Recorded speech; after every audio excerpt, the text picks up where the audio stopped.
So lots of patients ask what tests they should have if they're concerned about their fertility. And generally speaking, the first thing to do would be to have a semen analysis done. So semen analysis involves producing a sample, having had between 2 and 5 days of abstinence. That means no ejaculation between 2 and 5 days before producing the sample.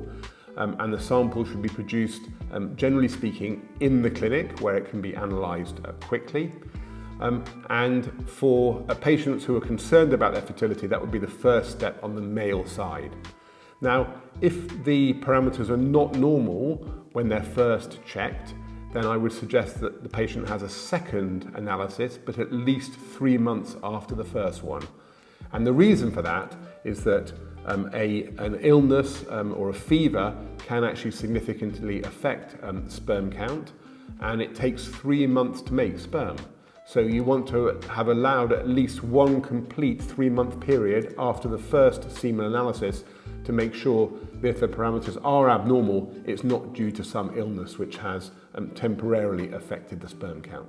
If the second analysis is also abnormal, then I would suggest that that would be the time at which to consult a specialist, and the specialist should be somebody who deals regularly with fertility. Generally speaking, it would be an IVF doctor or a male fertility specialist such as myself, and then usually some more tests would be recommended, and they would be ideally some hormone tests to check your hormone parameters, and that would be your FSH and LH, and also a testosterone.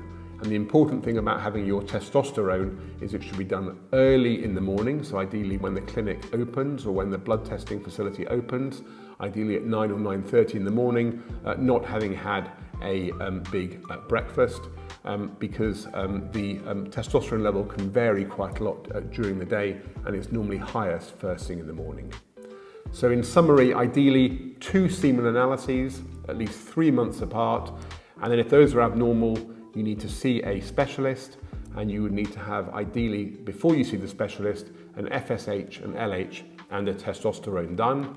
And then depending upon what all of those show would depend upon what further tests you might need, and what discussions would be as to how you could move down your fertility journey.